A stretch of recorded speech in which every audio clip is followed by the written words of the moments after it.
Hello there, Brick Fanatics! The LEGO 71031 Marvel Studios Collectible Minifigure series has been officially unveiled, and while most of these figures should be familiar to anyone who's been keeping up with the Disney Plus Marvel streaming shows, there are a few wonderfully deep dives into obscure Marvel comic book lore. For example, variant Loki comes with a tiny frog. This frog's name is Simon, and he was in fact a college American football player before a witch cursed him and turned him into a teeny tiny froggy Thor. This only begins to scratch the surface of the weird and wonderful references and Easter eggs hidden within this minifigure series. And what's more, the LEGO designers who worked on these minifigures have added their insight as to why certain characters are portrayed in certain ways. Come with me now then as we explore each of the 12 minifigures in the Marvel Collectible Minifigure series, and learn a little more about what on Asgard is going on with them. Number 1. Scarlet Witch. There are two types of Marvel minifigures. There are minifigures who are based off the iconic Marvel Comics designs, such as those that come with the recently released 761078 Daily Bugle, and there are figures based specifically off the Marvel Cinematic Universe movies. Wanda Maximoff has appeared in minifigure form in 3 previous sets, but in each case we've only got her MCU look, which is fine, but also a bit boring, at least when you compare it to her getup in the Marvel Comics. Thus, this minifigure, inspired by her transformation in WandaVision, is the first chance for an authentic Scarlet Witch minifigure that doesn't just look like a woman in a red shirt. Note the cool red headgear which has been her traditional look in the comics for decades. Rumour has it we'll soon be getting a WandaVision set in the style of various LEGO apartment sets, so this may well not be the only version of Scarlet Witch we get in the near future. Number 2. White Vision. Also known as the Ship of Theseus, or as it's better known in Britain, Trigger's broom from Only Fools and Horses. WandaVision introduced this neat white version of Vision, which has been a bit of a liability for both the good guys and the bad guys. Unlike Wanda, we've had a couple of nice colourful Vision minifigures in the past, so this is actually a more muted version of the character. According to LEGO designer Mark Tranter, this all-white look proved a bit of a challenge. He said, "Vision was interesting to work on, because I was very adamant that I didn't want to use any black in the design. I wanted to keep it in the neutral, pale shade of the character, and I felt any black would be a bit too harsh. So in an effort to keep the design as pale as possible, Vision's printing mostly uses shades of grey, and I have to say I really like the use of pinks and yellows to give this character a faux shine. I think that's very clever." Number 3. Monica Rambeau. If there's one thing the designers at LEGO have worked very hard at with this new series of minifigures, it's accurately representing the diversity of the Marvel Disney Plus shows. Thus, according to Tranter, "We were very excited about Monica Rambeau, because it's another opportunity to include some more diverse wigs. Monica's new hairpiece is a particularly exciting offering to any LEGO fans looking to add more variety to their own LEGO minifigure collections, and I strongly suspect that we'll be seeing this crop up in a range of different sets and themes over the coming years. While this is the first Monica Rambeau minifigure, it probably won't be the last, as the character is set to play a role in the upcoming Captain Marvel 2. In the comics, Rambeau has had more than a few aliases over the years, including Pulsar, Photon, and indeed Captain Marvel herself. At the moment she's known as Spectrum in the comics, which will likely become her made-up name, to quote Peter Parker, when she returns for Captain Marvel 2. In space. Number 4. Sam Wilson Captain America. This new Power Ranger costume for Sam Wilson was another minifigure that designers at the LEGO Group were eager to use to create a new hairpiece. Good old Uncle Sam has a short cropped hairpiece, which means that, unlike some figures in this series, he doesn't have a second face on the back of his head. Across the rest of the series, the LEGO designers have tried to give a variety of different facial expressions and emotions where possible, said Tranter.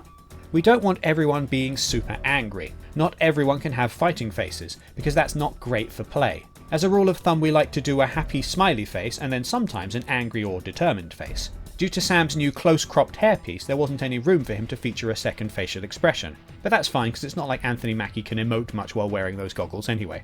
Number 5. Bucky Barnes, the Winter Soldier. James Buchanan Barnes is no stranger to LEGO minifigures, having already turned up in various costumes over the past decade. In fact, in 2012, a version of him dressed as Captain America was made available at the New York Toy Fair. This new minifigure makes a shield-carrying Bucky available to a much wider consumer base, even if he doesn't actually don a Captain America costume during the course of the Falcon and the Winter Soldier series. According to Head of Model Governance, Astrid Grabeck, the characters that were chosen for this series were decided after some back and forth with Marvel. She said, "We try to balance well-known iconic characters with more niche characters, and then we also choose the ones we know we can execute in the LEGO minifigure DNA. It's likely then that Bucky made the cut because he's one of the more recognisable characters from the Falcon and the Winter Soldier, Considering that Bucky wears a rather dull black leather jacket for most of the show, this costume choice for the minifigure was a good one, in my opinion. Number 6. Variant Loki. We have had a few minifigure Loki variants in the past, but this is the first one to literally have the word variant printed on its back. We've also got a Time Variance Authority mug, all the better for sipping coffee while having an existential debate with Mobius and ruining his lunch. I think the real draw here is Throg, or Frog Thor, who appears very briefly in episode 5 of Loki, Trapped Underground. Throg is one of those Marvel characters who just had to turn up in LEGO form eventually. He's like Peter Porker, the spectacular Spider-Ham. He's an iconic, fan-favourite character that just translates perfectly into LEGO form. In his original incarnation in the comics, Throg is also a former American college football star, named Simon Walterson, who got cursed by a witch. Yeah, comics are weird. Great, isn't it? Throg only has a tiny blink-and-you'll-miss-it cameo in Loki, so because most people won't recognise the character, this particular accessory feels like a gift, direct to the nerdiest of nerdy Marvel Comics fans, and it is very much appreciated. Number 7. Sylvie. The superior Loki, Sylvie comes complete with alligator Loki, because why not? Fun fact, Sylvie's costume in Loki was designed to be comfortable and flexible for action scenes, but was also built with hidden zips to allow for breastfeeding. Sophia DiMartino, who plays Sylvie, required this in order to express milk for her baby while on long shoots during the show's production. Thus, while it's not obviously apparent, this torso is one of a small subsection of parenting minifigure parts, and I think that's kinda neat. Number 8. Captain Carter. 5 of the characters in this minifigure range are based on the animated What If Disney Plus series. The star of the first episode of this anthology series is Captain Peggy Carter, who appears in the show in an alternate universe scenario in which she, rather than Steve Rogers, takes the Super Soldier Serum. This is the second Captain Carter minifigure that the LEGO Group has released. The first comes with 76201 Captain Carter and the Hydra Stomper. The collectible minifigure version of the character has far more detail. Not only does she have a more colourful costume, she's got arm and leg printing, and a unique hair mould. According to Grabeck, the LEGO designers tend to give each of the collectible minifigures a lot more love than figures that are included in a larger set, treating each one like, quote, small pieces of art.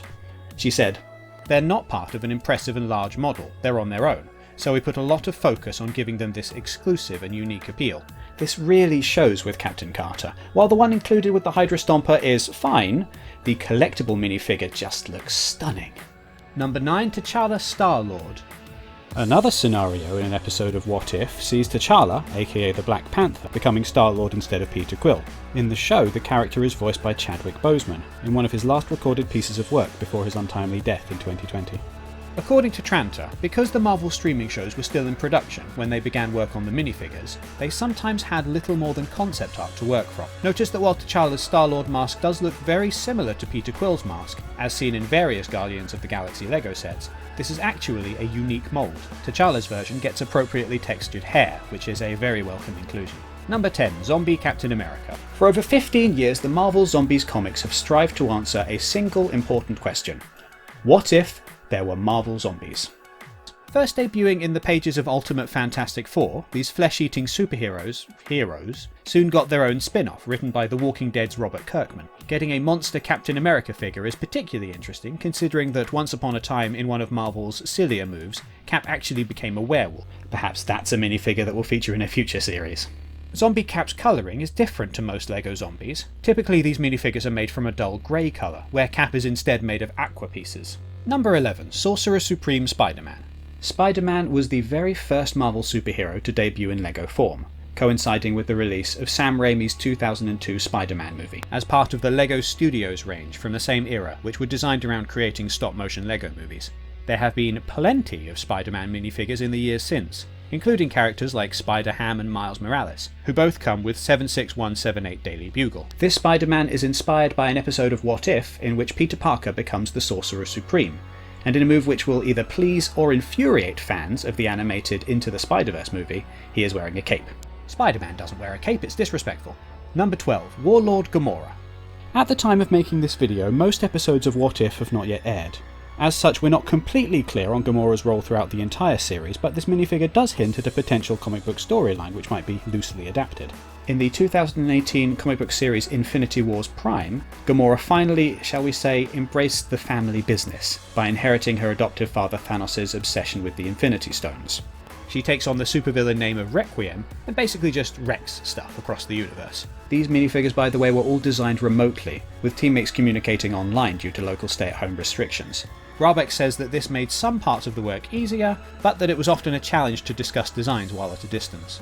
That then is the entire range of the LEGO 71031 Marvel Studios Collectible Minifigures. These will be available from September the 1st and will cost £3.49 in the UK, $4.99 in the US and €3.99 in Europe. Good luck finding the particular character that you're looking for, whether you spend hours feeling every blind bag in your local toy shop, purchase some opened bags on eBay, or simply grab a few at random and hope that you get something good.